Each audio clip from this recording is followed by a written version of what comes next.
नमस्कार। आज की बात में आपका स्वागत है। आज सबसे पहले बात करेंगे श्रीलंका की, क्योंकि श्रीलंका में जो कुछ हो रहा है उससे पूरी दुनिया हैरत भरी निगाहों से देख रही है।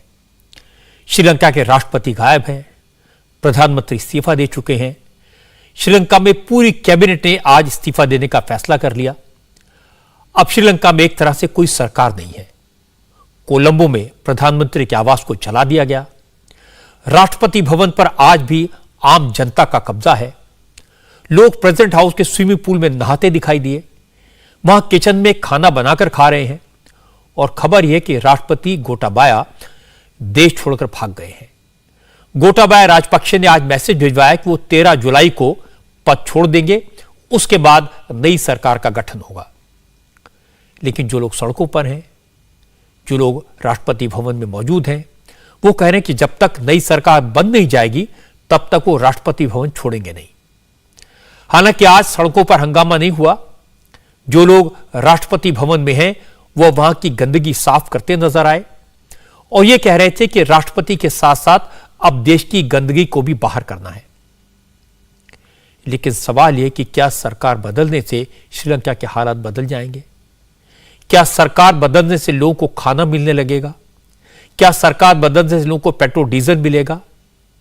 क्या सरकार बदलने से श्रीलंका की इकोनॉमिक कंडीशन सुधर जाएगी, कीमतें नीचे आ जाएंगी? ऐसे तमाम सवाल हैं जिन पर बात करेंगे आज की बात में।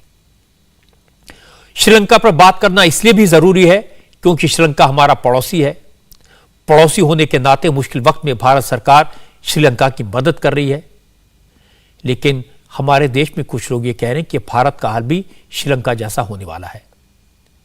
ये लोग कह रहे हैं कि भारत भी श्रीलंका के रास्ते पर आगे बढ़ रहा है।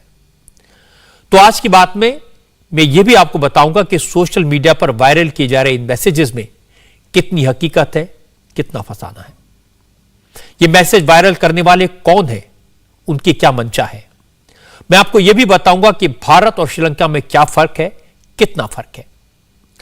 लेकिन पहले देखिए श्रीलंका की आज की तस्वीरें और यह जानिए कि श्रीलंका में आज क्या हुआ। आज श्रीलंका की पार्लियामेंट के स्पीकर के हवाले से खबर आई है कि श्रीलंका के राष्ट्रपति गोटाबाया राजपक्षे इस वक्त पड़ोसी देश में हैं। वो बुधवार को स्वदेश लौटेंगे और उसी दिन इस्तीफा दे देंगे। इसके बाद देश में नई सरकार का गठन होगा। हालांकि स्पीकर ने यह खुलासा नहीं किया कि इस वक्त राष्ट्रपति गोटाबाया किस पड़ोसी मुल्क में है। वैसे मेरे पास जानकारी यह है कि गोटाबाया किसी देश में नहीं है, वो श्रीलंका की टेरिटरी में ही है। नेवी के जहाज पर हैं। उन्हें श्रीलंका की नेवी ने सुरक्षित रखा हुआ है। हालांकि अब गोटाबाया के पास इस्तीफा देने के अलावा कोई रास्ता भी नहीं बचा। लेकिन उनके इस्तीफे के बाद क्या नई सरकार आसानी से बन पाएगी? इस पर यह बताया जा रहा है कि गोटाबाया राजपक्षे के इस्तीफे के बाद स्पीकर महिंद्रा अबेवर्दने ही एक्टिंग प्रेसिडेंट बनेंगे और विपक्ष के नेता सजित प्रेमदासा प्राइम मिनिस्टर बनेंगे। प्रेमदासा के नेतृत्व में सारी पॉलिटिकल पार्टियां मिलकर एक मिलीजुली सरकार बनाएंगी। हालांकि ये सब कहने में, सुनने में बहुत आसान लगता है, लेकिन होना उतना ही मुश्किल है। क्योंकि श्रीलंका में जो हालात हैं उसे देखकर नहीं लगता कि स्थिति आसानी से कंट्रोल में आ सकेगी। राष्ट्रपति भवन पर इस वक्त भी प्रदर्शनकारियों का कब्जा है। प्रेसिडेंट हाउस के आसपास सिक्योरिटी फोर्सेस दूर दूर तक दिखाई नहीं दे रही। हजारों लोग प्रेसिडेंट हाउस में घूम रहे हैं। प्रदर्शनकारी कह रहे हैं कि वो वहां से तब तक नहीं जाएंगे जब तक राष्ट्रपति गोटाबाया और प्रधानमंत्री रानिल विक्रमसिंघे इस्तीफा नहीं दे देते।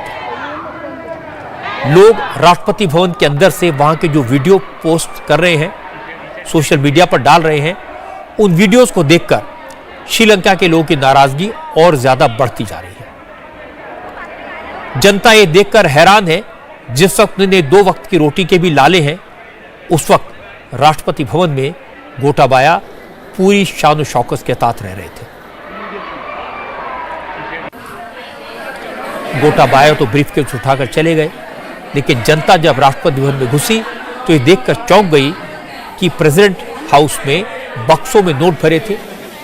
गोटाबाया राष्ट्रपति भवन में करोड़ों की करेंसी छोड़कर भागे।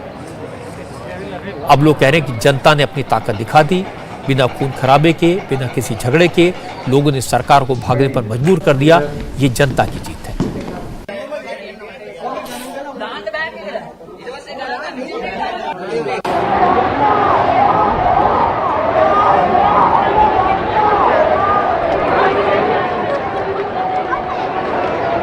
This is the first time I entered to the presidential house.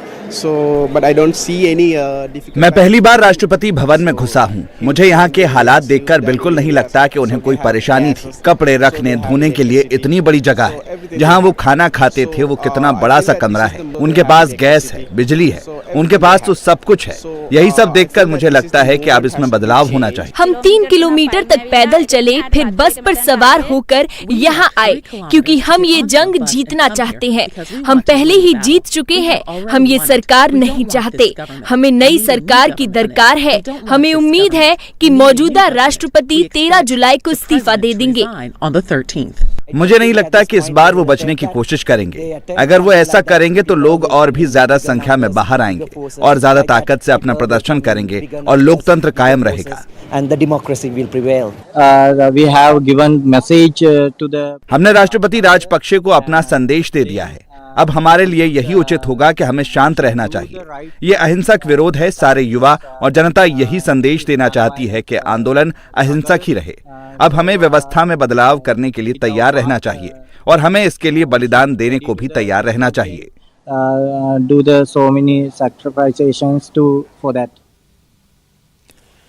Sri Lanka में हालात कोई 1-2 दिन में नहीं बिगड़े। बर्बादी के कगार पर पहुंचने में 3 साल लग गए। 3 साल में सरकार की गलत नीतियों के कारण खजाना खाली हो गया। गोटाबाया ने टैक्स में जबरदस्त कटौती कर दी। देश में फर्टिलाइजर के इस्तेमाल पर अचानक पाबंदी लगा दी। इसके कारण प्रोडक्शन एकदम से गिर गया। देश का इंपोर्ट बढ़ गया, एक्सपोर्ट घट गया। फॉरेन एक्सचेंज धीरे धीरे खत्म होने लगा और इसी साल मार्च में हालत यह हो गई कि श्रीलंका के पास कर्ज का ब्याज चुकाने के पैसे भी नहीं बचे। दवाई खत्म हो गई, राशन कम हो गया। हालत यह हो गई कि श्रीलंका की सरकार ने हर चीज की राशनिंग शुरू कर दी। पेट्रोल और डीजल आम जनता को देना बंद कर दिया। गैस सिलेंडर और दाल चावल जैसी जरूरी चीजों की भी सरकार ने राशनिंग शुरू कर दी। जब वर्ल्ड बैंक ने श्रीलंका की स्थिति पर चिंता जताई, वर्ल्ड बैंक की रिपोर्ट में कहा गया कि श्रीलंका के लोगों ने महंगाई के कारण कम खाना शुरू कर दिया है, वह हालात बदलने वाले नहीं हैं। तब जाकर दुनिया की यह नजर श्रीलंका पर पड़ी। लेकिन तब तक हालात काफी बिगड़ चुके थे। इसके बाद जनता सड़कों पर उतरी। अप्रैल की बात है जब प्रधानमंत्री महिंदा राजपक्षे ने इस्तीफा दिया। इसके बाद भी लोग शांत नहीं हुए और हालात नहीं सुधरे। अब जाकर राष्ट्रपति को प्रेसिडेंट हाउस से भागना पड़ा। सरकार के प्रति जनता में, खासकर नौजवानों में इतनी भयंकर नाराजगी है कि वो राष्ट्रपति भवन की हर चीज को जनता के हवाले कर देना चाहते हैं। जो नई उम्र के लड़के हैं वो भी सैकड़ों किलोमीटर का सफर करके बड़ी संख्या में कोलंबो में प्रेसिडेंट हाउस का रुख कर रहे हैं। नौजवानों का कहना है कि प्रेसिडेंट हाउस में जाना उनके लिए पिकनिक जैसा एक्सपीरियंस है। बहुत बड़ा सा घर है, इतना बड़ा स्विमिंग पूल है। हमने वहाँ जाकर खेला। हमारा तजुर्बा बहुत अच्छा था, बहुत मजा आया। Very excellent. I'm still there and someone coming tomorrow and after. कुछ लोग आ जाए, कुछ लोग कल या परसों भी आएंगे। हमें नहीं पता कि 13 जुलाई को क्या होगा। राष्ट्रपति ने कहा तो है कि वो 13 जुलाई को इस्तीफा देगा। लोगों को तब तक वहीं रहना चाहिए क्योंकि ये श्रीलंका की जनता के लिए और विदेशियों के लिए भी बहुत अच्छा मौका है। जहाँ तक हम छात्रों की बात है तो हमारे लिए तो ये बहुत बेहतरी का मौका था। हम यहाँ आए और राष्ट्रपति भवन में बैठे। बाकी दिनों में तो हमारे लिए यहाँ आ पाना मुमकिन नहीं था। ये एक मौका था जब हम यहाँ पहुँच सकते थे, तो ये तो अच्छा अनुभव था। अभी हमारे कॉलेज बंद है। उम्मीद है कि कुछ दिन बाद कॉलेज में फिर से पढ़ाई शुरू होगी। ये एक बहुत अच्छी शुरुआत है। हमें वहां अंदर जाकर देखने का मौका मिला। ये श्रीलंका के लिए भी अच्छा है। This is a good start to Sri Lanka also. The old pictures. वहाँ की पुरानी तस्वीर बहुत अच्छी है। असल में ये आजादी है। हमें सब अच्छा लगा। Freedoms. Good enjoy. Yes. Did you enjoy? Yes. लोग इसे आजादी मान रहे हैं और ऐसा नहीं कि श्रीलंका में सिर्फ जनता ऐसा मानती है, सिर्फ आम लोग सरकार के खिलाफ हैं। श्रीलंका के समाज में प्रतिष्ठा वाले लोग भी आम लोग के साथ खड़े हैं। श्रीलंका में जो हुआ उसकी खासियत यह है कि वहां राजनीतिक दलों ने सरकार के खिलाफ आंदोलन नहीं चलाया। कोलंबो में जनता ने धावा बोला। आम लोग की नाराजगी का सामना कई विरोधी दलों के नेताओं को भी करना पड़ा। अब श्रीलंका की जनता ने राष्ट्रपति भवन की तरफ कूच किया तो उस वक्त बड़े बड़े नाम वाले लोग पब्लिक के साथ खड़े दिखाई दिए। पूर्व क्रिकेटर सनत जयसूर्या ने भी आम लोगों को सपोर्ट किया। जयसूर्या भी लोगों के साथ प्रेसिडेंट हाउस में घुसे। आज सनत जयसूर्या ने कहा कि जनता ने खुद को दूसरी आजादी दे दी है। मुझे लगता है कि 9 जुलाई का दिन जनता का दिन था और उस दिन जनता ने जो किया उसे देखकर मैं हैरान हूं। कोई भी हिंसा नहीं करना चाहता था। हम सब अहिंसक आंदोलन के हक में थे, तो हमने अपना प्रदर्शन पूरी शांति से किया और हम जीते।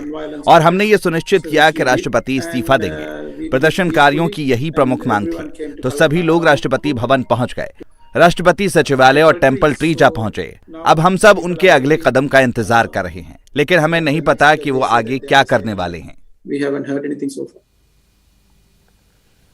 अब मैं आपको बताता हूं श्रीलंका की इन तस्वीरों की, श्रीलंका के संकट की हमारे देश में इतनी चर्चा क्यों है, हमारे लिए इसका क्या रेलेवेंस है।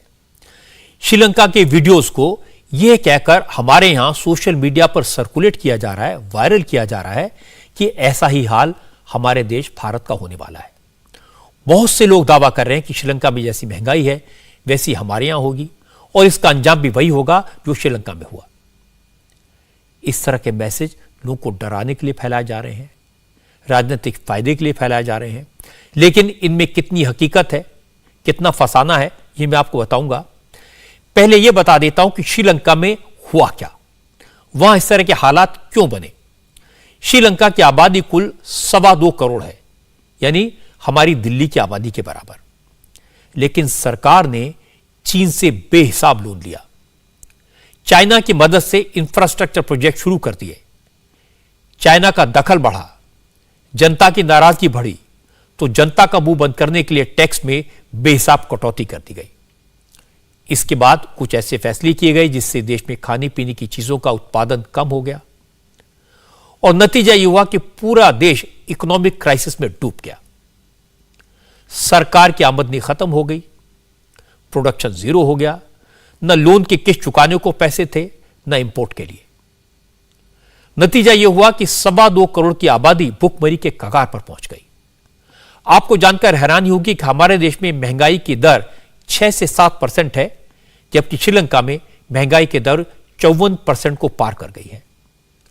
वहां पर दूध 200 रुपए लीटर बिक रहा है, पेट्रोल आम लोगों को मिल ही नहीं रहा, सिर्फ एसेंशियल सर्विसेज के लिए, और उन सर्विसेज को भी 350 रुपए लीटर। लोगों को 1 लीटर पेट्रोल ब्लैक में 2000 रुपए में मिल रहा है। दवाओं की भारी कमी है, सरकार के पास न खाने की चीजें खरीदने के पैसे हैं न दवाओं के लिए। पूरा सिस्टम कोलैप्स कर गया है। तब जाकर जनता सड़कों पर उतरी। हालांकि अब लोगों को पेट्रोल मिलने लगा है, लेकिन 3 लीटर पेट्रोल के लोगों को 5-5 दिन लाइन में खड़ा होना पड़ता है। लोग पेट्रोल पंप पर ही सोते हैं। 1 लीटर पेट्रोल 500 रुपए में मिलता है। ऐसी सारी बातों से लोगों की नाराजगी लगातार बढ़ रही है। उन्हें अब भी उम्मीद नहीं है कि कोई राहत मिलेगी। लास्ट थर्सडे हम पिछले गुरुवार को यहाँ लाइन में लगे थे, यानी आज 5 दिन बाद हमें वो बाइक के लिए 1050 रुपए का पेट्रोल दे रहे हैं। मतलब ये कि 3 लीटर पेट्रोल दे रहे हैं। इतने कम में हमारा काम नहीं चलने वाला। हम कुरियर सर्विस में काम करते हैं, इतना तेल तो हमारा एक ही दिन चलेगा। आप हमें तो कम से कम टैंक फुल कराने की सिफारिश कर सकते हैं। बाइक वालों के लिए 3 व्हीलर के लिए भी 2500 तक की लिमिट है, उनके लिए भी इतना पर्याप्त नहीं। अगर वो हम लोगों को टैंक फुल कराने की परमिशन दे दें तो हमारे लिए अच्छा होगा। हम यहाँ 3-4 दिन तक इंतजार कर रहे हैं, नाश्ते, लंच और डिनर पर पैसे खर्च कर रहे हैं, और इतना पैसा खर्च करके भी हमें 1050 रुपए का ही पेट्रोल मिल रहा है। मैं कल यहाँ आया था, शाम 4 बजे के आसपास आया था और अब तक मेरा नंबर नहीं आया था। मैं अभी भी इंतजार कर रहा हूँ। उन्होंने बाइक के लिए कम कर दिया है, सिर्फ 3 लीटर दे रहे हैं और मैं अभी भी अपनी बारी का इंतजार कर रहा हूँ। मैं बस यही कहना चाहता हूँ कि हमारे देश के नेताओं ने हमारा भविष्य बर्बाद कर दिया है। उन्होंने हमारा पैसा चुरा लिया है, तो अब हमारे पास पैसे नहीं बचे हैं, यानी पैसे नहीं है तो हम खाने का सामान नहीं खरीद सकते, तो हमारे लोग मर रहे हैं, लोग पेट्रोल की लाइनों में मर रहे हैं। इसके लिए हमारी पार्टी के नेता, हमारे राष्ट्रपति और प्रधानमंत्री, पूरी सरकार जिम्मेदार है। पूरी सरकार वो ही इन हालात के लिए जिम्मेदार है। अब बहुत देर हो चुकी है, बहुत देर। It's too late now. It's too late. It's too late now. I just want... Sri Lanka की जनता किस कदर परेशानी के हालात से गुजर रही है, किस तरह की दिक्कतों का सामना कर रही है, क्यों इतनी नाराज है, यह मैंने आपको बताने की कोशिश की। अब सवाल है कि लोग महिंदा राजपक्षे और गोटाबाया राजपक्षे से नाराज क्यों हैं? क्या राजपक्षे परिवार इन हालात के लिए जिम्मेदार है? इसे समझने की जरूरत है। लोग मानते हैं कि राजपक्षे परिवार इस क्राइसिस के लिए रिस्पॉन्सिबल है। असल में महिंदा राजपक्षे पिछले 17 साल से श्रीलंका में पावर में है। वो कभी प्राइम मिनिस्टर रहे, कभी राष्ट्रपति। 2004 में महिंदा राजपक्षे प्रधानमंत्री बने, फिर 2005 से 2015 तक प्रेसिडेंट रहे। इसके बाद उन्होंने अपने भाई गोटाबाया राजपक्षे को राष्ट्रपति बना दिया और खुद प्राइम मिनिस्टर बन गए। या यह भी मैं आपको बता देता हूं कि जब महिंदा राजपक्षे राष्ट्रपति थे तब गोटाबाया आर्मी चीफ थे। यानी कुल मिलाकर सरकार और सेना दोनों राजपक्षे परिवार के कब्जे में थे। अब मुश्किल यह कि महिंदा राजपक्षे और उनके भाई गोटाबाया राजपक्षे ने चाइना से नजदीकियां बढ़ाई। कई इंफ्रास्ट्रक्चर प्रोजेक्ट्स में चाइना ने पैसे लगाए। चाइना के प्रोजेक्ट्स में राजपक्षे परिवार पर रिश्वतखोरी के आरोप लगे। जनता में नाराजगी धीरे धीरे बढ़ती रही। इसको दूर करने के लिए 2019 में राजपक्षे सरकार ने टैक्स में भारी कटौती कर दी। इसका असर खजाने पर पड़ा। फिर सरकार ने देश में ऑर्गेनिक खेती को बढ़ावा देने के लिए अचानक केमिकल फर्टिलाइजर पर पाबंदी लगा दी। इससे प्रोडक्शन कम हो गया क्योंकि श्रीलंका की ज्यादा आमदनी टूरिज्म से होती है। कोरोना के कारण टूरिज्म बंद हो गया था। इसके कारण भी इकोनॉमी तबाह हो गई। कर्ज का बोझ बढ़ता गया। कर्ज चुकाने के लिए खजाने में पैसे नहीं बचे। दूध, चीनी, तेल, दवाएं जैसे बेसिक सामान की किल्लत हो गई। 15 मार्च को जनता ने बगावत कर दी। उस वक्त भी सरकार नहीं संभली। महिंदा राजपक्षे ने इमरजेंसी लगा दी। फिर कैबिनेट के 26 मंत्रियों ने एक साथ इस्तीफा दिया। इसके बाद भी महिंदा और उनके भाई ने पद नहीं छोड़ा। 9 मई को कोलंबो में भयंकर हिंसा हुई तो डर कर महिंदा राजपक्षे ने प्रधानमंत्री के पद से इस्तीफा दिया और देश छोड़कर भाग गए। लेकिन गोटाबाया राजपक्षे ने अपनी कुर्सी बचाने के लिए विपक्ष के नेता रनिल विक्रमसिंघे को प्रधानमंत्री बनाया, लेकिन वो भी हालात सुधार पाने में नाकाम रहे। अब गोटाबाया भी भाग गए क्योंकि श्रीलंका में एक परिवार ने सरकार पर कब्जा कर लिया, गलत फैसले किए, अर्थव्यवस्था को बर्बाद कर दिया। इसके कारण जनता राजपक्षे परिवार से इतनी नाराज है। अब एक और सवाल, वो सवाल यह है कि जब चाइना श्रीलंका में इतना अधिक इन्वेस्ट कर रहा है तो उस मुश्किल वक्त में श्रीलंका की मदद क्यों नहीं करता? हकीकत यह कि चाइना ने श्रीलंका के रिसोर्सेज को तो लूटा, लेकिन मुश्किल पड़ी तो चाइना ने पल्ला छाड़ दिया। इस वक्त श्रीलंका की मदद सिर्फ भारत कर रहा है।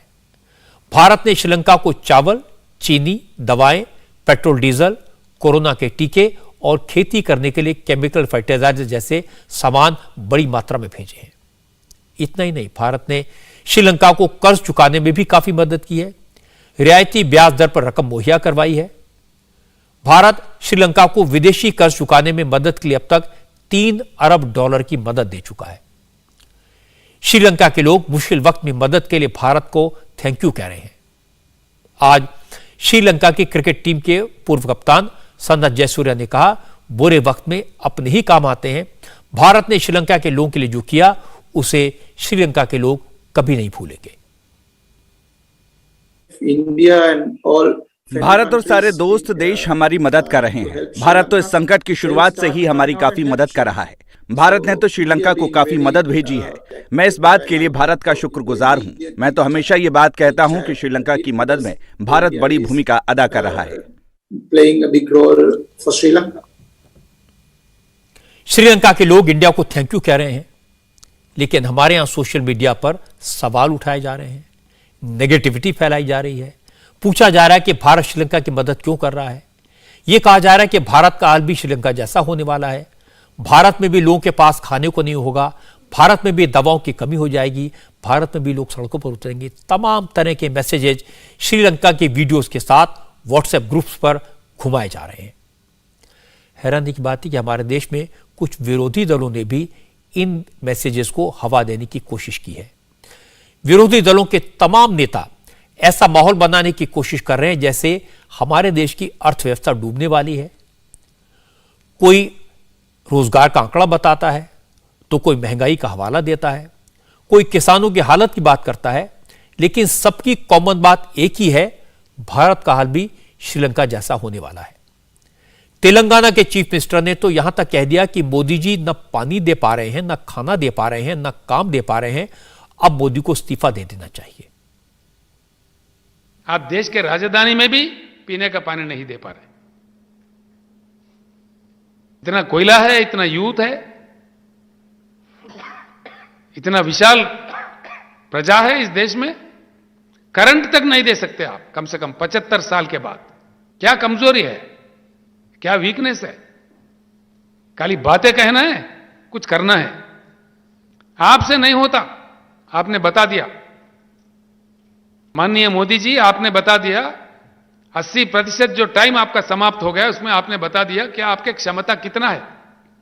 बस ये बात आपसे नहीं होगा। अब हम करना चाह रहे हैं, हमें करने दीजिए। ये लोकतंत्र है। अगर आप देश प्रेमी है, देश के जनता के लिए कुछ भी आपके दिल में हमदर्दी है, आप हट जाइए। केसीआर असल में खुद को मोदी का विकल्प बनाने की कोशिश में लगे हैं। वो मोदी विरोधी कैंप के लीडर बनना चाहते हैं, तेलंगाना छोड़कर देश की राजनीति करना चाहते हैं, लेकिन यह वैकेंसी खाली नहीं है, क्योंकि राहुल गांधी मानते हैं कि देश को तो वही चला सकते हैं, एक अकेले वही हैं जो मोदी से डरते नहीं हैं। कांग्रेस के नेता किसी विरोधी दल के नेता को स्पेस देने के लिए राजी नहीं है, इसलिए आज कांग्रेस भी मैदान में आई। कांग्रेस की तरफ से सुप्रिया श्रीनेत ने कहा, नरेंद्र मोदी के नेतृत्व में भारत भी श्रीलंका जैसी हालत की तरफ बढ़ रहा है, रुपया गिर रहा है, महंगाई और बेरोजगारी बढ़ रही है और मोदी सरकार देश को बता रही है सब चंगा सी, सब ठीक ठाक है। $40 बिलियन आरबीआई ने लगाए हैं, उसके बाद भी रुपया कंट्रोल क्यों नहीं हो पा रहा है? Because the trust and faith in policies has eroded. जो एफपीआई इरोजन हुआ है भारत की अर्थव्यवस्था से, उसकी तो मैं अभी बात ही नहीं कर रही हूं। 7.8% जिस देश का, और जो सबसे अपने आप को युवा देश कहता है दुनिया का, उसका अगर अनएम्प्लॉयमेंट रेट रहेगा astronomical high for rural area, आपको विचार करना पड़ेगा ये कितना बड़ा टिकिंग टाइम बॉम्ब है। आज इस देश में उन्माद क्यों है? क्योंकि लोगों के पास रोजगार नहीं है। मैं एक चीज और बहुत डंके की चोट पे कहती हूं, ये तो आप ही के एमपी ने आज सवेरे निकाला है, ये सबको पता था। थर्ड फास्टेस्ट ग्रोथ से आज 164th फास्टेस्ट ग्रोथ हो गई 193 देशों में। इसके बारे में क्या जवाब है आपका? आपकी नाक के नीचे जीडीपी ग्रोथ रेट गिर रही है, आपकी नाक के नीचे पेट्रोल डीजल रसोई गैस का दाम जो है वो आसमान छू रहा है, आपकी नाक के नीचे रुपया टूटता जा रहा है। आप कहते थे जब रुपया गिरता है तो प्रधानमंत्री की प्रतिष्ठा गिरती है। कितनी गिर गई प्रतिष्ठा? आपकी नाक के नीचे अनएम्प्लॉयमेंट बढ़ रहा है और आप कह रहे हैं सब चंगा सी, बहुत अच्छा है सब कुछ। जब चेक किया तो बहुत सारी बातें गलत पाई गई। भारत दुनिया की तीसरी सबसे बड़ी अर्थव्यवस्था है, लेकिन जो दावेदार हैं उनको कौन रोक सकता है? राहुल गांधी, के चंद्रशेखर राव, इनके अलावा तीसरी लीडर हैं, तीसरी दावेदार हैं ममता बनर्जी। वो भी एंटी मोदी मोर्चे की सबसे बड़ी नेता बनना चाहती हैं। इसलिए केसीआर और कांग्रेस बोले तो ममता की पार्टी पीछे कैसे रहती? ममता खुद तो नहीं बोली, लेकिन उनकी तरफ से ममता की पार्टी के एमएलए इदरीस अली ने कहा, जो हाल श्रीलंका का हुआ वही हाल भारत का भी हो सकता है। इसलिए जो हाल श्रीलंका के प्रेसिडेंट का हुआ वैसा ही प्रधानमंत्री नरेंद्र मोदी के साथ भी होगा। पब्लिक उन्हें भी कुर्सी से हटा देगी, मोदी को भी भागना पड़ेगा। इंडिया में तो मोदी जी का हालत भी ऐसा ही है। सब कुछ दिन के डे बाय डे ये तेल का दाम, दूसरा चीज का दाम बढ़ रहा, is doing nothing. That apart जो देखिए उन लोग जो वादा किया था मोदी जी अनेक पावर के आने थे, वो नहीं निभाया। अभी तो आदमी नाखुश है। कुछ आदमी शायद ऑनरेबल मिनिस्टर बोले हैं जो दीदी को आगे ले जाता। जरूर दीदी तो आगे प्राइम मिनिस्टर मोदी जी से आगे भी हैं। पॉपुलैरिटी अगर देखने से देखिएगा, Shrimati Mamata Banerjee honourable chief minister of West Bengal, एक दो उन्होंने मोदी से भी आगे पॉपुलर है, सब कोई उनको चाहते हैं। और वो जो वहाँ का जो राष्ट्रपति का जो हाल हुआ अभी श्रीलंका में, वो हाल तो मेरा ख्याल से यहाँ मोदी जी का हो जाएगा। मोदी जी का प्रधानमंत्री का वही हाल होगा जो हालत चल रहा है। इज़ वेरी बैड जो इंडिया में जो चल रहा, Modi ji totally failure, prime minister totally failure. तब तो श्रीलंका में क्या हुआ उससे भी ज़्यादा शायद होगा। मोदी जी को भी भागने पड़ेगा, मोदी जी को रिजाइन करके भागने पड़ेगा। ऐसी सारी बातों का जवाब दिया बीजेपी के राष्ट्रीय प्रवक्ता सुधांशु त्रिवेदी ने। सुधांशु त्रिवेदी ने कहा कि नरेंद्र मोदी की लोकप्रियता से विपक्ष पूरी तरह हताश हो चुका है। विरोधियों को अपने लिए कोई रास्ता नजर नहीं आता, इसलिए जब भी कहीं कोई संकट दिखता है तो विपक्षी दल उसमें अपने लिए मौका तलाशने लगते हैं। ये सब उस प्रकार के लोग हैं जिन्हें भारत की राजनीति में विघ्न संतोषी कहा जा सकता है। जिन्हें कोई भी विघ्न दिखे तो उसमें संतोष किस प्रकार से इनको प्राप्त हो सकता है, ये इनके कृत्य से और इनके विचारों से बहुत साफ दिख जाता है। और ये तृणमूल कांग्रेस तो पार्टी ही ऐसी है जिन्होंने सदा सर्वदा से कोई भी मुद्दा हो, मोदी जी के प्रति घृणा, भाजपा के प्रति विद्वेष, और यह भी मैं कहूँगा कि भारत की प्राचीन सनातन धर्म संस्कृति के प्रति पूर्वाग्रह, अपमान और तिरस्कार के चलते हुए वो एक नहीं अनेक बार इस प्रकार के वक्तव्य देते रहे। आजकल के ज़माने अफवाहें फैलाना बहुत आसान है। सोशल मीडिया पर नेगेटिव न्यूज़ बड़ी जल्दी वायरल होती है। इसी का फायदा उठाकर कुछ लोग फैलाने में लगे हैं कि भारत का हाल भी श्रीलंका जैसा हो जाएगा। असल में ये नरेंद्र मोदी के विरोधियों की दबी हुई इच्छा है जिसको जाहिर कर रहे हैं। ये वो लोग हैं जो किसी भी तरह मोदी को हराना चाहते हैं। ये वो लोग हैं जो दो बार लोकसभा के चुनाव में और कई बार विधानसभा के चुनाव में मोदी को हरा नहीं पाए। कभी उन्हें लगा था कि सीए का आंदोलन खड़ा हो गया, पूरे देश में मुसलमान सड़कों पर उतर आए, अब मोदी के लिए सरवाइव करना मुश्किल होगा। कभी उन्हें लगा कि किसान आंदोलन मोदी सरकार को गिरा देगा। फिर लगा कोरोना आ गया, इतना बड़ा देश है, हेल्थ इंफ्रास्ट्रक्चर है नहीं, लोग सड़कों पर मरेंगे, जो महामारी से नहीं मरे वो बेरोजगारी से, भूख से मरेंगे, तबाही मचेगी और ये मोदी की हार में तब्दील हो जाएगा। कभी उन्हें लगता है कि चाइना मोदी को हराएगा, कभी लगता है अमेरिका मोदी को वैसे हटा देगा जैसे इमरान खान को हटा दिया। जब अग्निवीर सड़कों पर उतरे, रेलें फूंक दी तो इन लोगों की उम्मीद फिर जागी।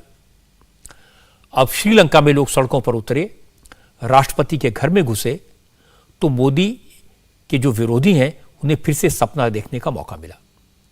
उनकी उम्मीद फिर से जगी।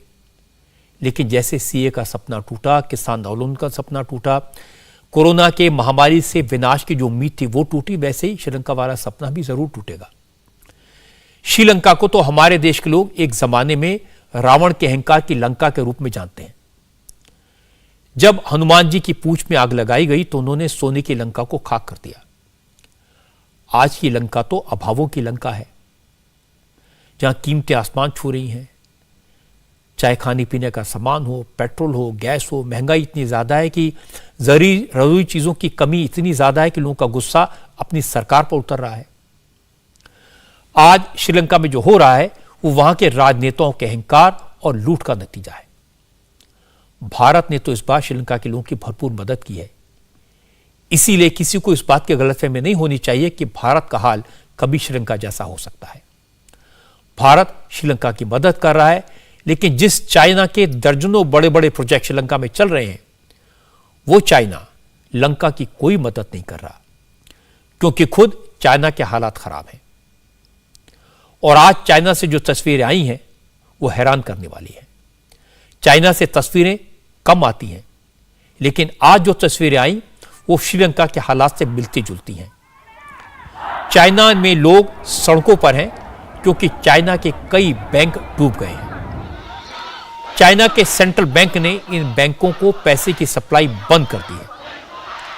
जिन लोगों का पैसा इन बैंकों में जमा था अब वो सड़कों पर है।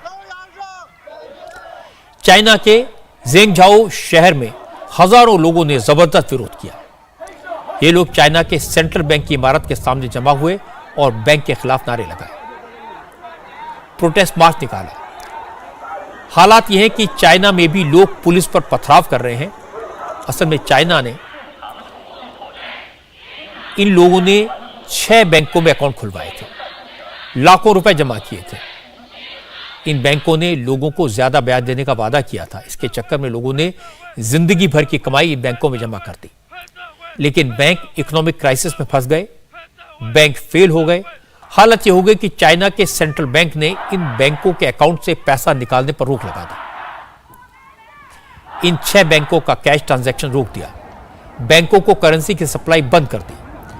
इससे परेशान लोगों ने सेंट्रल बैंक पर धावा बोल दिया।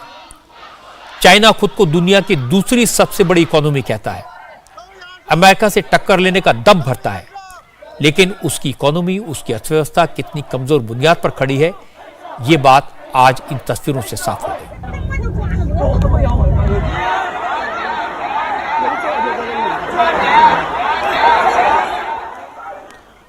इकोनॉमी तो अमेरिका और ब्रिटेन की भी अच्छी नहीं है। आशंका जताई जा रही है कि अगले कुछ महीनों में अमेरिका में मंदी आ सकती है।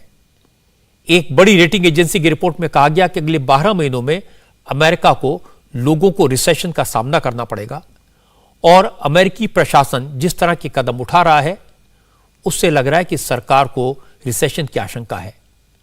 रिसेशन से बचने के लिए अमेरिका का सेंट्रल बैंक यानी फेडरल रिजर्व बैंक लगातार ब्याज की दरें बढ़ा रहा है, लेकिन दुनिया भर के इकोनॉमिस्ट ये मान रहे हैं कि दुनिया की सबसे बड़ी अर्थव्यवस्था धीरे धीरे रिसेशन की चपेट में जा रही है।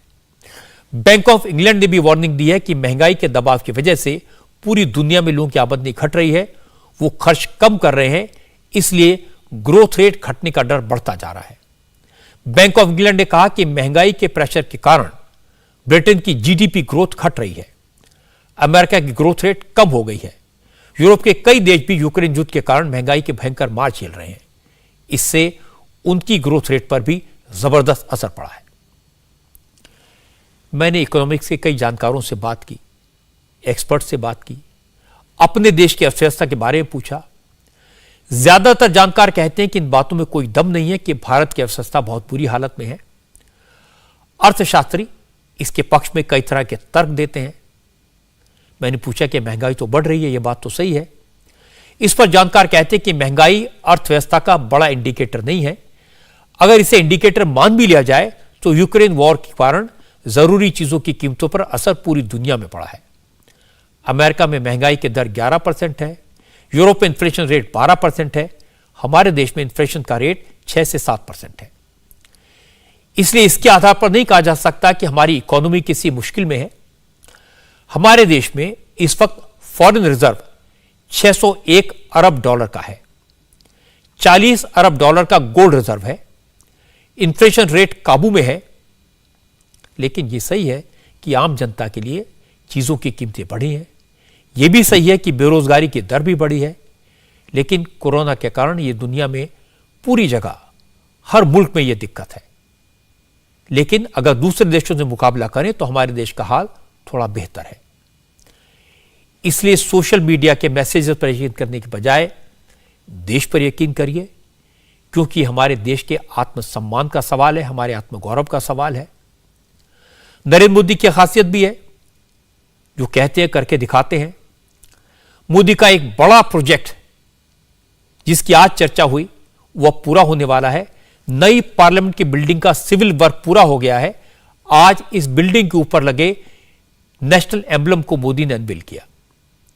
नई पार्लियामेंट के ऊपर करीब 20 फीट ऊंचा नेशनल एम्बलम यानी राष्ट्रीय चिन्ह बनाया गया है। ब्रॉन्ज से बने इस अशोक स्तंभ का वजन 9,500 किलो है। इसको सपोर्ट करने के लिए जो स्टील का फ्रेम बनाया गया है उसका वजन भी 6,500 किलो है। प्रधानमंत्री मोदी ने आज पूरे विधि विधान से पूजा की और इसका उद्घाटन किया। यह राष्ट्रीय चिन्ह नई संसद की एक पहचान बनने वाला है। संसद भवन का काम इसी साल दिसंबर तक खत्म करने का टारगेट रखा गया है। सरकार की कोशिश है कि पार्लियामेंट का विंटर सेशन नई पार्लियामेंट बिल्डिंग में कराया जाए। आज नेशनल एम्बलम का उद्घाटन करने के बाद प्रधानमंत्री मोदी ने वहां काम करने वाले मजदूरों से बात की। मोदी ने नई पार्लियामेंट बनाने के काम में लगे श्रमजीवियों से क्या कहा और इन लोगों ने प्रधानमंत्री से क्या कहा, इसकी एक झलक मैं आपको दिखाता हूं। आप लोगों को क्या लगता है, इमारत बना रहे हैं कि इतिहास बना रहे हैं? सबको मालूम है, आपको पता है सबको। तो काम करने के लिए उसमें क्या फर्क, मकान बनाते हैं और ये बनाते हैं, तो काम करते समय क्या फर्क होता है? घर वालों को पता था, पूछते होंगे क्या कर रहे हो, कैसा बन रहा है, तो लोग कहते हो यार फोटो तो ले आओ, दिखाओ हमको। हैं ऐसा करते हैं। आपको राशन मिल जाता है क्या? जी सर। वो वन राशन का वन नेशन कार्ड है, उस कार्ड से मिल जाता है। जी सर। और क्या आपको लगता है कि हाँ हमें यहाँ आए तो ये मन को अच्छा लगा, ऐसा कौन सा बात बताइए? सर बहुत अच्छा लग रहा है, जैसे कि से सबरी माँ को कुटिया में गए थे राम भगवान, वैसे हमारे कुटिया में आप आए हैं, बहुत अच्छा लग रहा है। वाह वाह, ये तुम्हारा कुटिया, वाह। मंदिर है सर, देश के हर गरीब को भी लगना चाहिए उसका कुटिया है। मंदिर, बड़ा बढ़िया बात बताया आप। आपके आने से उत्साह बहुत बड़ा है, और भी उत्साह के साथ काम करें। नहीं, उत्साह तो आप लोगों ने हमारा बढ़ा दिया है सर, और बड़ा है। आप लोगों ने समय पे काम किया है सर, हमें गर्व है इस प्रोजेक्ट पे काम करना सर। तो आप में तो किसी को कोरोना वोरोना की दिक्कत नहीं है? सब नियमों का पालन किया। अच्छा, वैक्सीनेशन हो गया सब? दोनों डोज हो गए? मेरा बूस्टर डोज भी हो गए। बड़े जागरूक हो। चलिए, मेरी आपको, आपके परिवार वालों को बहुत शुभकामनाएं, क्योंकि आप एक प्रकार से सिर्फ ईंट माटी पत्थर का काम नहीं कर रहे, आप देश के गौरव को एक बहुत बड़ी भेंट सौगात देने वाले हैं। जी सर, बड़ा मैंने आपको गर्व होना चाहिए। जी सर, चलिए, बहुत शुभकामनाएं, आपकी मेहनत रंग लाएगी। पार्लियामेंट की जो नई बिल्डिंग बन रही है उसमें ज़रूरत के हिसाब से, बदले हुए वक्त के हिसाब से सारी सुविधाएं हैं, नई तकनीक का इस्तेमाल हो रहा है। ये सबको अच्छा लगना चाहिए, ये देश का काम है। लेकिन काम मोदी ने किया है, इसलिए मोदी के विरोधी तो विरोध करेंगे ही। किसने कहा कि मोदी ने लोकसभा स्पीकर से राष्ट्रीय चिन्ह का उद्घाटन क्यों नहीं करवाया? किसने कहा मोदी ने वहां पर पूजा क्यों की? किसने कहा सिर्फ हिंदू पुजारी को क्यों बुलाया? सभी धर्मों के गुरुओं को क्यों नहीं बुलाया गया? असदुद्दीन ओवैसी ने कहा कि प्रधानमंत्री ने इसका उद्घाटन करके संवैधानिक मर्यादाओं का उल्लंघन किया है। कांग्रेस से संदीप दीक्षित ने कहा कि मोदी ने विरोधी दलों को न बुलाकर मर्यादा भंग कर दी। कम्युनिस्ट पार्टी को इस बार पर एतराज है कि इस मौके पर पूजा क्यों की गई। हालांकि बीजेपी ने सारी आपत्तियों को खारिज किया। शहजाद पूनावाला ने कहा कि ये वही लोग हैं जो पहले पार्लियामेंट की नई बिल्डिंग बनाने का विरोध कर रहे थे। पहले असदुद्दीन ओवैसी साहब ये बता दे कि उन्होंने जो तमाम आरोप, झूठे आरोप उनकी पार्टी ने और उनकी विचारधारा रखने वाली पार्टियों ने नए संसद भवन को लेकर लगाए थे, और जिसको लेकर कोर्ट भी कई लोग गए थे, और जिस प्रकार की नकारात्मक राजनीति की थी और इसका विरोध किया था, पहले तो ये बताया कि क्या वो नए संसद भवन का स्वागत करते हैं या आप भी उसका विरोध करते हैं? अब ये समझ लीजिए कि नई पार्लियामेंट बिल्डिंग क्यों जरूरी है। हमारी जो पार्लियामेंट है वो करीब 100 साल पुरानी बिल्डिंग है, अंग्रेजों के जमाने में बनी थी। वक्त बदल गया है, इसमें अब जगह कम पड़ती है, सुविधाओं की कमी है। वक्त के हिसाब से इसमें सांसदों के बैठने की जगह कम पड़ती है। अब पार्लियामेंट की जो नई बिल्डिंग बन रही है उसमें 1250 एमपीज के बैठने की जगह होगी। ये बिल्डिंग हाईटेक होगी, जिससे खर्चा बचेगा, और सबसे बड़ी बात है कि इतना बड़ा प्रोजेक्ट वक्त पर पूरा होगा, और उम्मीद है कि अक्टूबर में जो विंटर सेशन होगा वो नई बिल्डिंग में होगा। और फिलहाल पार्लियामेंट की जो बिल्डिंग है, ये जो 100 साल पुरानी बिल्डिंग है, उसे एक म्यूजियम में, एक संग्रहालय में तब्दील कर दिया जाएगा। अब मैं आपको महाराष्ट्र की राजनीति की खबर बता देता हूं। आज उद्धव ठाकरे को फिर से झटका लगा। सुप्रीम कोर्ट ने फिलहाल एकनाथ शिंदे के सपोर्टर शिवसेना के विधायकों की सदस्यता पर फैसला लेने पर रोक लगा दी। अब सुप्रीम कोर्ट इस मामले पर सुनवाई के लिए एक लार्जर कॉन्स्टिट्यूशनल बेंच बनाएगी, और तब तक स्टेटस को रहेगा जो सिचुएशन अभी महाराष्ट्र में है, यानी एकनाथ शिंदे की सरकार चलती रहेगी। शिवसेना को उम्मीद थी कि सुप्रीम कोर्ट एकनाथ शिंदे की सरकार को गैर कानूनी बता देगी, लेकिन ऐसा हुआ नहीं। शिवसेना के प्रवक्ता संजय राउत ने कहा, बीजेपी ने महाराष्ट्र में लोकतंत्र की हत्या की। पूरा देश सुप्रीम कोर्ट की तरफ देख रहा है और उम्मीद है इंसाफ होगा। जो सरकार बनी है महाराष्ट्र में, जो बनाई है भारतीय जनता पार्टी ने, ये पूरी तरह से इलीगल है। ये सीधा सीधा डिसक्वालिफिकेशन का मुद्दा है विधायकों के। लेकिन हमारी बात उस वक्त सर्वोच्च न्यायालय ने नहीं मानी है। फिर एक बार सर्वोच्च न्यायालय में एक फैसला हो रहा है, उससे पता चलेगा क्या इस देश में डेमोक्रेसी, लोकतंत्र है, बचा है, क्या इस देश में संविधान कानून है या उसकी भी हत्या हो गई। उस बारे में फैसला करेगी देश के सर्वोच्च न्यायालय। महाराष्ट्र की जनता नहीं, देश की जनता सर्वोच्च न्यायालय के तरफ बहुत ही आशा और अपेक्षा से देख रही है। हमें विश्वास है कि सर्वोच्च न्यायालय में न्याय होगा। संजय राउत को आज भी उम्मीद है जब इस मामले की रेगुलर सुनवाई होगी तो शिंदे सरकार को असंवैधानिक घोषित कर दिया जाएगा। लेकिन जहां तक शिंदे गुट का सवाल है, वो टेंशन फ्री है। शिंदे ग्रुप की तरफ से चीफ विप बनाए गए भारत गोगावले ने कहा कि शिवसेना विधायकों का बहुमत उनके साथ है। 55 में से 40 एमएलए उनके साथ हैं, जबकि 2/3 मेजोरिटी के लिए सिर्फ 37 विधायक चाहिए। भारत गोगावले ने कहा, संजय राउत जो बोलना चाहते हैं बोलते रहें, उनके बोलने से कोई फर्क नहीं पड़ेगा। जो हम लोग 40 विधायक है, हम लोग ऐसे 2, 5, 10, 15, 20 तो नए हैं, तो 40 विधायक और 15 विधायक, जो 2/3 का जो मेजोरिटी था वो हम लोग ने सिद्ध कर दे दिया है। कोर्ट को भी मालूम है। लेकिन अभी वो संजय राउत साहब है, वो क्या बोलेंगे क्या नहीं बोलेंगे वो आज आप भी नहीं बता सकते, हम भी नहीं बता सकते। लेकिन उसको कुछ न कुछ बताने बगैर तो पब्लिक देख भी नहीं सकते। इसलिए उनको कुछ न कुछ बोलना पड़ता है, बताना पड़ता है। इसलिए पब्लिक थोड़े उनको देखने दो, लेकिन गलत हम कुछ करेंगे नहीं और गलत हमारा है नहीं। 2/3 का मेजोरिटी से हम लोग आगे गए हैं। हमारे पास 40 से 37 लोग लगते हैं, तो ये हिसाब से मेरे को लगता है कि ये जीत हमारी है। एकनाथ शिंदे के साथ शिवसेना के जो विधायक गए हैं, उनका कहना है कि संजय राउत के चक्कर में पार्टी बर्बाद हो गई। कुछ नेताओं ने तो यहां तक कहा कि संजय राउत ने शिवसेना को खत्म करने की सुपारी ले रखी है और उद्धव ठाकरे संजय राउत के कहने पर चलते हैं। हालांकि संजय राउत ने इसका कोई जवाब नहीं दिया। उद्धव के लिए अब नई चुनौती पार्टी को बचाए रखना है, अपने कंट्रोल में रखना है, और यह मुश्किल दिख रहा है क्योंकि आज शिवसेना के सांसदों को उद्धव ठाकरे ने बुलाया था, लेकिन उनकी मीटिंग में कई सांसद गायब रहे।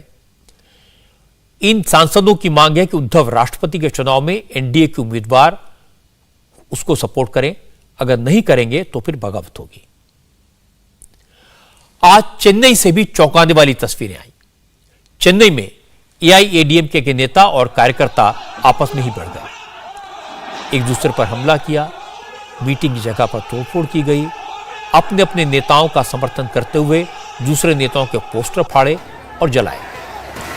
और यह सब हुआ एआईएडीएमके के संगठन में अपनी पकड़ बरकरार रखने के लिए। हालांकि आज एआईएडीएमके जनरल काउंसिल की मीटिंग थी।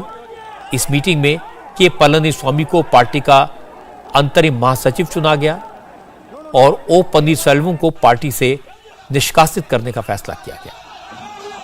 पलनीस्वामी और पन्नीरसेल्वम दोनों ही तमिलनाडु के मुख्यमंत्री रह चुके हैं। दोनों ही खुद को जयललिता का उत्तराधिकारी मानते हैं। एआईएडीएमके में महासचिव का पद ही सबसे ज्यादा ताकतवर होता है और मद्रास हाईकोर्ट ने आज ही एआईएडीएमके की जनरल काउंसिल की मीटिंग को मंजूरी दी। कोर्ट से मीटिंग की मंजूरी मिलने के बाद ही पन्नीरसेल्वम ग्रुप को समझ आ गया था कि जनरल काउंसिल में क्या होगा, इसलिए मीटिंग से पहले ही इस गुट के कार्यकर्ताओं ने हंगामा शुरू कर दिया। हंगामे के बीच किसी तरह मीटिंग हुई जिसमें पलनीस्वामी को इंटरिम महासचिव चुना गया और यह फैसला किया गया कि 4 महीने के अंदर संगठन में चुनाव कराए जाएंगे और इसके साथ ही पार्टी के भीतर भविष्य में किसी भी तरह के पार्ट असल को खत्म करने के लिए फैसला किया गया। अब पार्टी में उप महासचिव का पद नहीं होगा। पार्टी पर अपनी पकड़ मजबूत करते हुए पलनीस्वामी ने पनीरसेल्वम को ट्रेजरर की पोस्ट से हटाने के साथ साथ पार्टी की प्राइमरी मेंबरशिप से भी सस्पेंड कर दिया।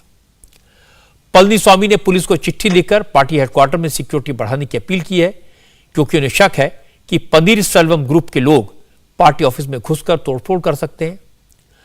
पलनीस्वामी ग्रुप का आरोप है कि विपक्षी पार्टी का बड़ा नेता होने के बावजूद पनीरसेल्वम सत्तारूढ़ पार्टी डीएमके से नजदीकियां बढ़ा रहे हैं, उस सरकार की आलोचना नहीं करते, पार्टी विरोधी गतिविधियों में शामिल हैं, इसीलिए उन्हें पार्टी से निकाला गया। जो रीजनल पार्टीज है वो ज्यादातर एक ही नेता के चेहरे पर टिकी होती हैं और उस नेता के जाने के बाद पार्टी में कैसा बिखराव होता है ये आजकल हम देख रहे हैं। बाला साहब ठाकरे के जाने के बाद शिवसेना के साथ यही हुआ और जयललिता के जाने के बाद एआईएडीएमके में यही दिखाई दे रहा है। आज वर्ल्ड पॉपुलेशन डे है। इस मौके पर योगी आदित्यनाथ ने ऐसी बात कह दी जिसकी सोशल मीडिया पर जबरदस्त चर्चा हुई। योगी ने कहा कि पॉपुलेशन को कंट्रोल करना जरूरी है, लेकिन ऐसा करते वक्त यह ध्यान रखना भी जरूरी है कि पॉपुलेशन में इम्बैलेंस ना हो। योगी आदित्यनाथ ने कहा ऐसा नहीं होना चाहिए कि किसी एक वर्ग की आबादी तेजी से बढ़ती रहे और मूल निवासियों की आबादी कम हो जाए, इससे रिलीजियस डेमोग्राफी पर असर पड़ेगा। जब हम परिवार नियोजन की बात और जनसंख्या स्त्रीकरण की बात करते हैं तो हमें इस बात को ध्यान में रखना होगा कि जनसंख्या नियंत्रण का कार्यक्रम सफलतापूर्वक आगे बढ़े, लेकिन जनसांख्यिकी असंतुलन की स्थिति भी न पैदा होने पाए। ऐसा नहीं कि किसी वर्ग की आबादी बढ़ने की स्पीड, उनका प्रतिशत ज्यादा हो और कुछ जो मूल निवासी हो उन लोगों की आबादी के स्त्रीकरण में हम लोग जागरूकता के माध्यम से, इन्फोर्समेंट के माध्यम से उसको नियंत्रित करके जनसंख्या संतुलन की स्थिति पैदा करें। और यह एक चिंता का विषय है हर एक उस देश के लिए जहां पे जनसंख्या संतुलन की स्थिति पैदा होती है, जनसांख्यिकीय संतुलन की स्थिति पैदा होती है, रिलीजियस डेमोक्रेसी पर इसका विपरीत असर पड़ता है। फिर वहां पर एक समय के बाद अव्यवस्था और अराजकता जन्म लेने लगती है। और इसलिए जब हम लोग जनसंख्या स्त्रीकरण की बात करें तो समान रूप से समाज में प्रत्येक जाति, मत, मजहब, क्षेत्र, भाषा, इन सब से ऊपर उठ करके समान रूप से जागरूकता के व्यापक कार्यक्रम को इसके साथ जोड़े जाने की आवश्यकता है। हालांकि योगी आदित्यनाथ ने किसी भी धर्म का, किसी मजहब का नाम नहीं लिया, लेकिन असदुद्दीन ओवैसी ने, तेजस्वी यादव ने और दूसरे कई नेताओं ने जिस तरह से रिएक्ट किया, उससे लगा उन्होंने इसे हिंदू और मुसलमान का सवाल मान लिया। मोटी सी बात है कि हमारे देश में चाहे जितना भी काम कर लें, जितना भी विकास कर लें, जब तक जनसंख्या पर काबू नहीं पाया जाएगा, सारे संसाधन, सारे रिसोर्सेज कम पड़ेंगे।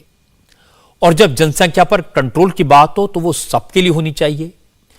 किसी समाज को, किसी समुदाय को यह कहने का हक नहीं होना चाहिए कि हम कंट्रोल नहीं करेंगे, क्योंकि ये एक राष्ट्रीय समस्या है, सबको इसमें कंट्रीब्यूट करना है। एक परेशान करने वाली खबर आपको बता दूं, देश के कई राज्यों में इस वक्त बाढ़ से हालात खराब हैं और सबसे खराब सिचुएशन गुजरात में है। सूरत, वलसाड़, तापी, छोटा उदेपुर, डांग, नवसारी और अहमदाबाद में हर तरफ पानी का हाहाकार है। भारी बारिश की वजह से गुजरात में अब तक 63 लोग अपनी जान गंवा चुके हैं। हालांकि उसमें 33 लोगों की मौत बिजली गिरने से हुई है, लेकिन 16 लोगों की मौत पानी में डूबने से हुई। गांव हो या शहर, हर जगह हालत खराब है। मैं आपको सबसे पहले जो तस्वीरें दिखा रहा हूं वो छोटा उदेपुर की हैं। यहां भारी बारिश के बाद जमीन धंसने की वजह से अर्जुननाथ महादेव, एक पूरा मंदिर पानी में समा गया। छोटा उदेपुर के बोडेली तालुका में पिछले 24 घंटे में 549 मिलीमीटर बारिश हुई। लोग घर में फंसे हैं, सड़कों पर बोट चल रही हैं। एनडीआरएफ के लोग बोट के जरिए बाढ़ में फंसे लोगों को सुरक्षित जगहों पर पहुंचा रहे हैं। सूरत से भी ऐसी ही तस्वीर सामने आई। यहां बाढ़ का पानी रेलवे ट्रैक को ही बहाकर ले गया, यानी सड़क पर तो पानी कब्जा हो चुका था, कई जगह रेलवे ट्रैक भी बाढ़ की चपेट में आ गए। स्टैच्यू ऑफ यूनिटी की तरफ जाने वाली सभी ट्रेन रद्द कर दी गई हैं, क्योंकि बारिश के कारण वहां ट्रेन ट्रैक बह गया है। वलसाड़ में नदी के बीचों बीच 16 लोग फंस गए थे। इन लोगों को बचाने के लिए कोस्ट गार्ड से हेल्प मांगी गई। हेलीकॉप्टर से रस्सी के जरिए 2 लोगों की टीम उतरी और एक एक करके बाढ़ में फंसे सभी 16 लोगों को बचा लिया गया। वलसाड़ में बाढ़ ने कितने बड़े एरिया को अपनी चपेट में लिया है, इसका अंदाजा आपको एरियल तस्वीरें देखकर हो जाएगा। ये तस्वीरें ड्रोन से ली गई हैं, जिसमें साफ दिख रहा है कि पूरा का पूरा शहर पानी में डूबा हुआ है। मकान, दुकान, पेड़ पौधे सब कुछ डूब चुका है। बाढ़ के पानी का बहाव इतना तेज है कि भैंस जैसा भारी भरकम जानवर भी उसमें तिनके की तरह बहता हुआ दिखाई दिया। गुजरात में हालात कैसे हैं, इसका अंदाजा आपको अहमदाबाद की तस्वीरें देखकर लग जाएगा। ये अहमदाबाद के शिवरंजनी इलाके की तस्वीरें हैं। यहां एक शॉपिंग कॉम्प्लेक्स में पानी भर चुका है। इस शॉपिंग कॉम्प्लेक्स में बेसमेंट में 200 दुकानें हैं। सारी दुकानें बाढ़ के पानी में पूरी तरह डूब चुकी हैं। सड़क पर जो गाड़ियां खड़ी हैं वो पानी में तैरने लगी हैं।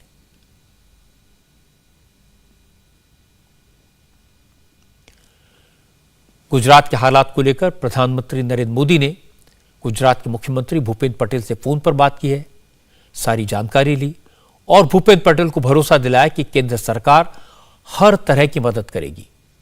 गुजरात सरकार मंत्री राजेंद्र त्रिवेदी ने बताया कि एक दिन पहले तक सिचुएशन ज्यादा खराब थी, अब बेहतर है। पूरे गुजरात की सिचुएशन अंडर कंट्रोल है।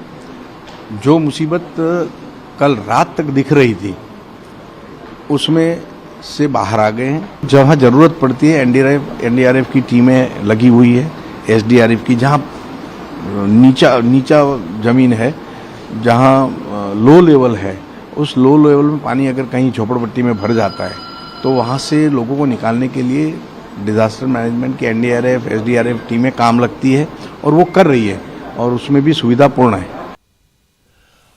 महाराष्ट्र में भी सिचुएशन करीब करीब गुजरात जैसी है। महाराष्ट्र के कई जिलों में बाढ़ वाले हालात हैं और बारिश लगातार हो रही है। मुंबई, ठाणे, पालघर, रायगढ़, कोल्हापुर, गढ़चिरौली और सिंधुदुर्ग में पिछले 24 घंटे में जबरदस्त बारिश हुई है। मौसम विभाग ने अगले 3-4 दिनों तक कई जिलों में हैवी रेन अलर्ट जारी किया है। महाराष्ट्र के चीफ मिनिस्टर एकनाथ शिंदे और deputy chief minister Devendra Fadnavis ने आज बाढ़ वाले इलाकों का दौरा किया। दोनों गढ़चिरौली पहुंचे, वहां की सिचुएशन को करीब से देखा, अफसरों से पूरी जानकारी ली और जरूरी निर्देश दिए। असल में गुजरात, महाराष्ट्र और मध्य प्रदेश में जितनी बारिश महीने भर में होती है उतनी 2 दिन में हो गई। कुछ इलाकों में 10-10 इंच बारिश 48 घंटे में हुई है, इसीलिए हालत इतनी खराब हुई। अगर 24 घंटे के किसी इलाके में 100 मिलीमीटर बारिश हो जाए तो इसे बादल फटने जैसा कहा जाता है। इंडिया टीवी हर वक्त हर जगह डाउनलोड करने के लिए सर्च करें India TV news Google play store या ऐप स्टोर पर।